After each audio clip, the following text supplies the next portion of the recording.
A drunken bet led to a DNA test. Now my friends and I know our kids aren't ours, and we're out for revenge. I never believed in destiny, but if it existed, it had a cruel sense of humor. That night started as a joke, just another dumb idea born from too much whiskey and not enough reason. 5 of us, old college buddies, sitting around a backyard fire pit, laughing about our past mistakes, the worst bets we ever made, the breakups that had left scars. For a few fleeting hours, it felt like life hadn't already weighed us down with mortgages, careers, and marriages that felt more like business contracts than love stories. Then came Ben, always the wild card. He leaned back, grinning like he was about to say something so ridiculous we'd have no choice but to go along. "You ever see those genetic history kits?" he asked, swirling the last of his drink. "Spit in a tube, and they tell you if you've got Viking blood or some rare lineage." "Yeah," Jay scoffed. "And then they sell your data to some shady corporation." "No thanks." Ben waved him off. "Nah, but hear me out. What if we all took one? See if any of us are actually long-lost brothers. Or hell, maybe one of us is secretly royalty." It was stupid. It was pointless. And that's why we did it. 5 grown men, fueled by alcohol and nostalgia, decided to throw cash at a genetics test just for kicks. We joked about whether Greg was actually Italian, or if Danny had a long-lost twin. We didn't tell our wives. Why would we? It wasn't important. Then the results came back. We met up at my house again. No fire this time. Just a kitchen table and a few beers. The plan was simple. Open the emails, share the results, and roast each other over whatever absurd ancestry surprises showed up. I went first. Mostly European, some Scandinavian. Nothing shocking. Then Jay. Then Ben. Then Greg. Then Danny. And then silence. The kind that turns your stomach into a pit of lead. I looked up, expecting laughter, but instead saw furrowed brows, nervous shifting. No one was joking now. "This is weird," Jay muttered, scrolling through his results. "It says I have a close relative I don't recognize." "Same," Greg murmured, face tight. "Extremely close. Like immediate family close." Ben's face darkened. "Hold on. What the hell?" I glanced back at my screen. My heart stuttered. There, in the list of genetic matches, was a name none of us recognized. One name. Not an uncle. Not a cousin. A man we had never heard of. My skin went cold. My hands clenched. My mind scrambled for any logical explanation, but none of them made sense. Danny's voice was barely above a whisper. "If this is right, none of our kids are actually ours." The words hit like a wrecking ball. Nobody moved. The air thickened with something ugly, something primal. My pulse pounded in my throat. "Wait," Jay said suddenly, voice edged with panic. "Maybe we're misreading this. Maybe it's a—" "There's no mistake." Greg cut him off. His knuckles were white. "Genetics don't lie." Ben, usually the loudest in the room, was dead silent. Then, with a sharp breath, he started tapping furiously on his phone. "Screw this," he muttered. "I'm getting the extended report." Nobody stopped him. A few excruciating minutes later, his screen refreshed. His face drained of all color. He swallowed hard, his gaze flicking up to each of us before he spoke the name that would change everything. Dr. Robert Langley. A name that made my stomach drop. Ben shook his head in disbelief. "No, no way." But there it was, plain as day. Dr. Langley, the doctor who had overseen all of our wives' pregnancies, the man we had all trusted. The realization settled like a weight on my chest. Jay let out a sharp laugh, but there was no humor in it. "This is insane." Danny ran a hand down his face. "There has to be another explanation." "Like what?" Greg snapped. "How does the same man's DNA end up in all of our kids?" Nobody wanted to say it, but we were all thinking it. Ben took a slow breath. "It has to be some kind of scam, right? Some mix-up." Jay rubbed his temples. "Maybe not. Think about it. Who had access? Who was there every step of the way?" "Doesn't mean." "It does," Greg growled. "You know it does." Memories started flooding in. Small details. Things we had never questioned before. now forming a pattern too disturbing to ignore. Greg's voice was hollow. My wife mentioned some experimental fertility supplement. Said Langley recommended it. Ben's face went slack. Same. My wife said he reassured her, told her not to worry. A chill crawled up my spine. My wife had routine monitoring in her second trimester. Langley had insisted. Called it cutting-edge prenatal care. Now I wasn't so sure. Danny swallowed hard. This guy, he had access to them when they were the most vulnerable. Nobody wanted to say the words, but the thought was there. What if this wasn't just an affair? What if this wasn't consensual? Jay's hands clenched into fists. Then the tests are wrong. They have to be. Greg slammed his fist on the counter. Stop, he barked. You know damn well this isn't a joke.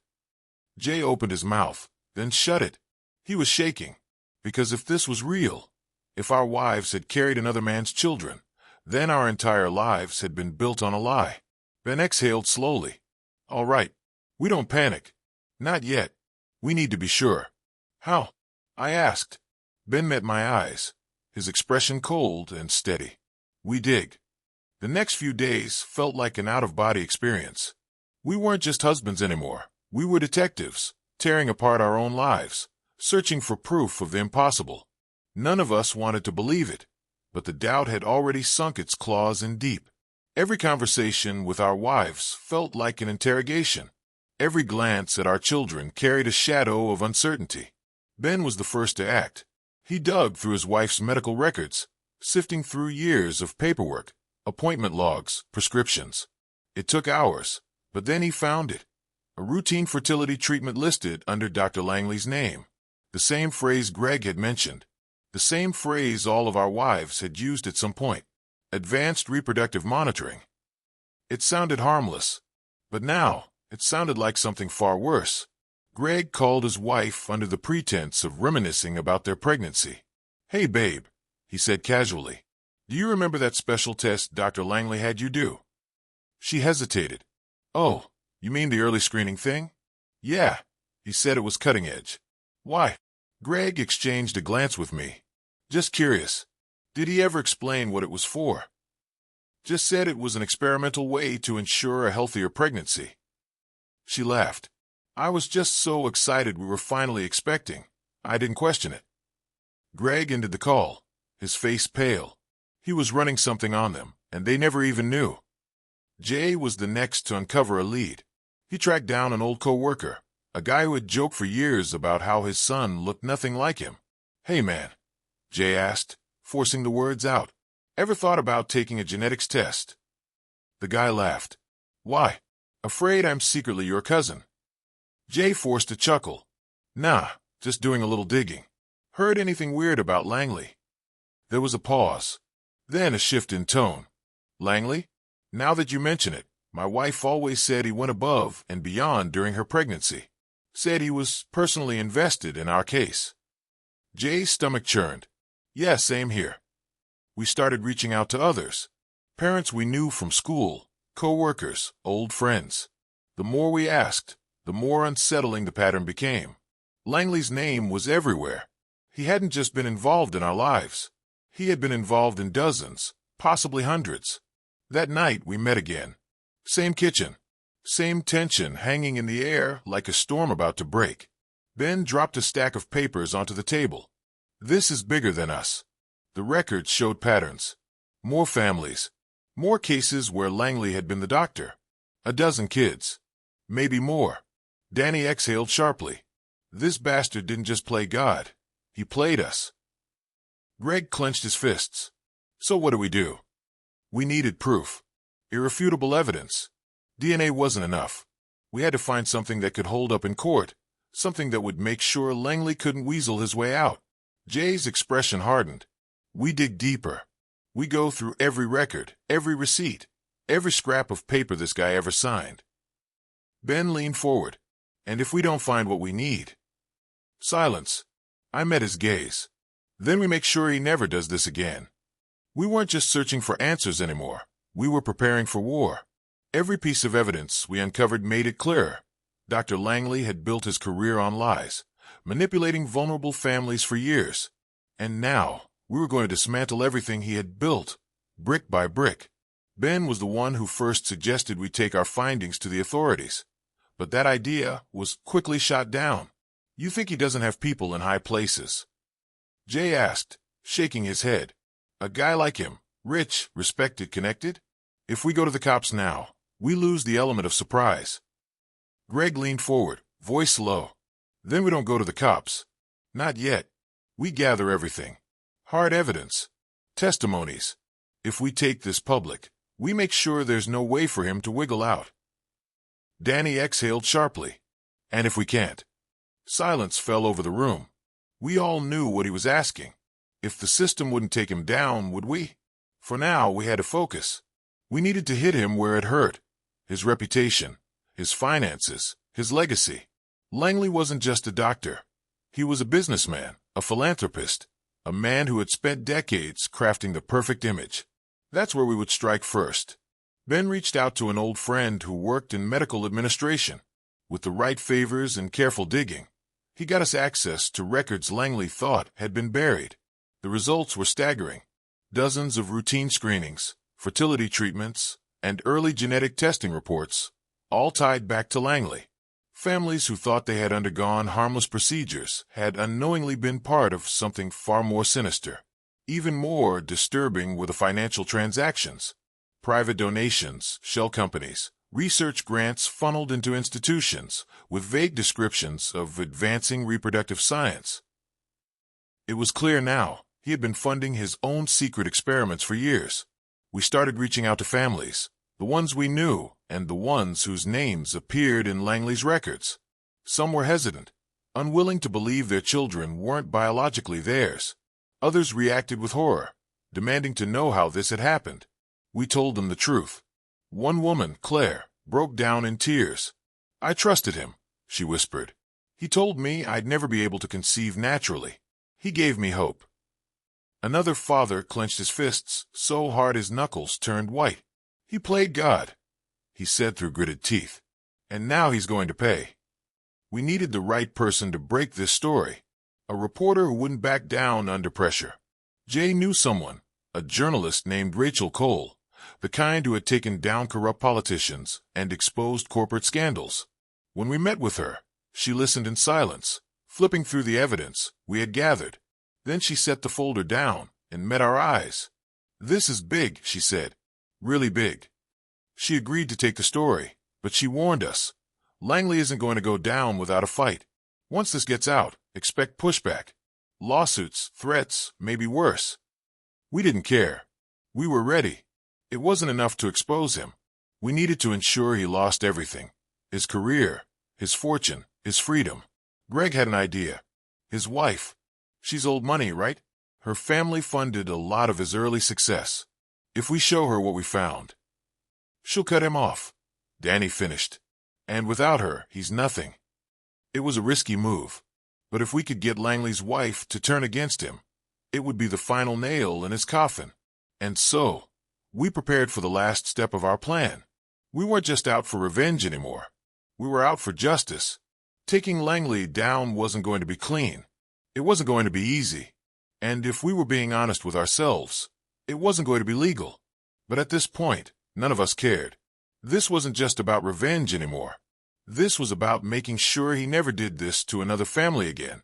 Greg, Jay, Ben, Danny, and I met in my garage, away from prying ears.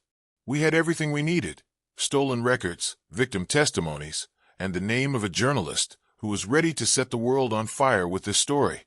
But before we could pull the trigger, we needed a diversion, a way to shake Langley, make him slip up before the truth even hit the public eye. His wife, Greg said, pointing to a printed photo of a high society gala, Langley and his wife beaming at the camera. She's the key. If she turns on him, he'll be vulnerable. She doesn't know, Ben muttered. She's got no idea what kind of monster she's married to. Then it's time she found out, I said, pushing a thick manila envelope across the table.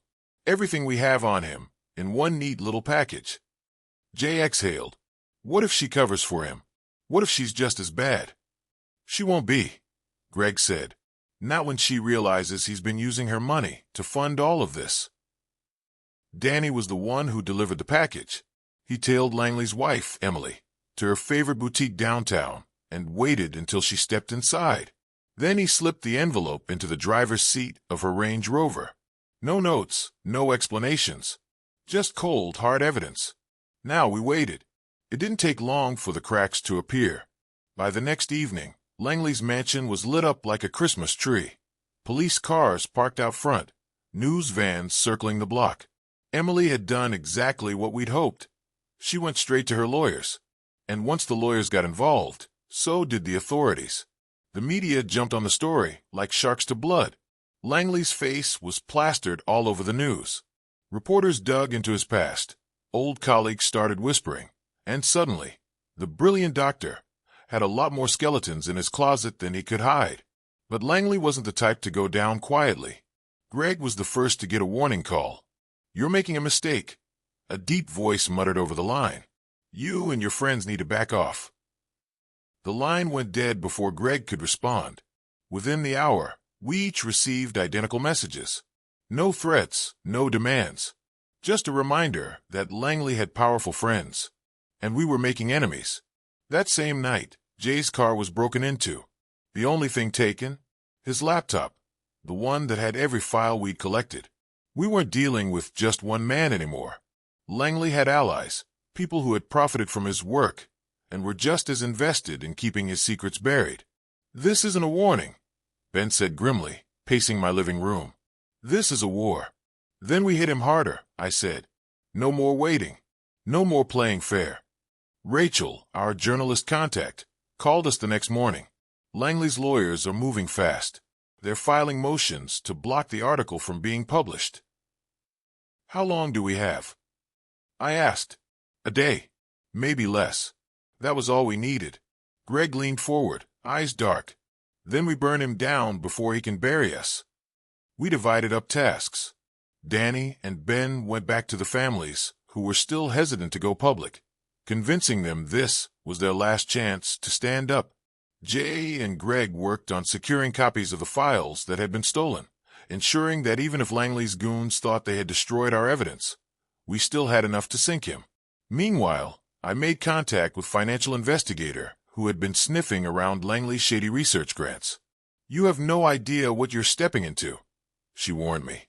"But if you're serious about taking him down, I have some things you might want to see."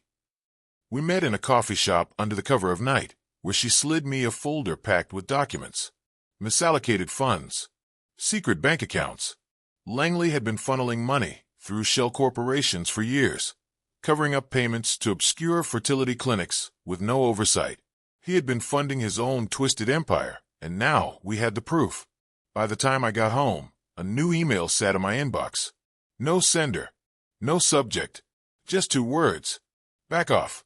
I closed my laptop and clenched my fists. They were scared, which meant we were getting close. We weren't stopping now. Langley was cornered, but a desperate man is a dangerous one. We had him on the ropes, but if we didn't land the final blow, he'd find a way to wriggle out of this. He had money, influence, and a network of people who stood to lose, just as much as he did if the truth came out. That made him unpredictable. We were going to give him the chance to fight back. We gathered at my place, the tension thick in the air.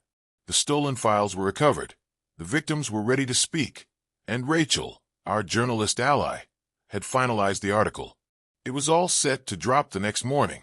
But there was still one problem. Langley's lawyers were working overtime to silence everything. If we gave him even a moment to maneuver, he'd buy his way out of this mess.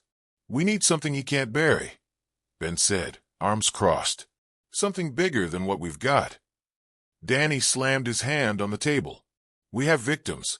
We have money trails. What else do we need?" I exhaled, rubbing my temples. "A confession." The room went silent. Then Greg laughed dryly. "Yeah, sure. Let's just ask him real nice to admit to ruining hundreds of lives." I looked at him, and he stopped laughing. "Not ask," I said. "Trap him."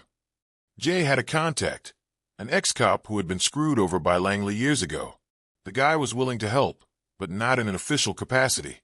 He taught us the basics of surveillance, how to wire a conversation, how to bait a target into talking more than they should. We didn't have weeks to prepare, but we had enough to make it work. Greg made the call. We knew Langley wouldn't meet with any of us willingly, but Greg played the part of a desperate man perfectly. He called Langley's office, claiming he wanted to make a deal, that he was willing to stay quiet if the price was right. It didn't take long to get a meeting. Langley thought he was coming to buy Greg's silence. We were coming to destroy him. We booked a private lounge in a quiet hotel. Greg went in alone, wearing a wire. The rest of us waited nearby, ears tuned to the feed. Langley arrived late, dressed in an expensive suit, his face calm but his eyes scanning the room, like a man expecting an ambush. Greg played his part well, nervous, sweating, pretending to be a man ready to sell his soul for the right price. "I just want to make this go away," Greg said, voice shaky. "You understand? My family, this could ruin everything." Langley leaned back, smirking. "You're smarter than your friends," he said. "How much do you want?" Greg hesitated. "A lot." Langley chuckled, taking a sip of his drink. "Everyone has a price, Greg. That's how the world works. You think you're the first to come to me like this? You think I haven't handled situations like this before?" Greg clenched his fists. "So this is what you do? Pay off every man who finds out the truth?" Langley's smirk widened. "You have no idea how deep this goes." And that was it. The moment we needed. He had just admitted there was more families, more cover-ups, more corruption. The second Greg walked out, we handed the recording to Rachel. She had been holding the article, waiting for something irrefutable. Now she had it. The article dropped at dawn. By noon, it was viral. By sunset, Langley's world was collapsing. His clinic shut down. The state launched an investigation. His allies distanced themselves, his lawyers scrambling to keep up with the flood of lawsuits. The headlines weren't just about unethical medical practices anymore. They were about conspiracy, fraud, and human lives destroyed by a man who thought he was untouchable. And then, the final blow, his wife, Emily, filed for divorce and froze his accounts. He had no money, no resources, nowhere to run. The public turned against him overnight. His mansion was vandalized. Protesters gathered outside his now-defunct clinic, and more families came forward with their own horrifying stories. The scandal spiraled beyond anything even we could have imagined. We didn't hear from Langley again. Weeks passed. The case against him built momentum, and the last we saw of him was a grainy photo in the news, Langley, in handcuffs, being led into a courthouse. The man who had controlled so many lives for so long was finally powerless. It wasn't just about him anymore. The investigation unearthed a network of doctors, scientists, and investors who had backed Langley's illegal work. The scandal reached politicians, medical institutions, and boardrooms across the country. It was bigger than any of us had ever expected. The families Langley had wronged would never get back what they lost. But at least now they had answers. And justice. One evening, we gathered at my house. No tension. No whispered plans of vengeance. Just 5 men who had been through hell together. Ben raised a beer. To the bastards who thought they were untouchable. We clinked bottles. Greg smirked. To the ones who took them down. As I sat back, staring at the glow of the city outside my window, I knew one thing for certain. We weren't victims anymore. We were the ones who won. The end.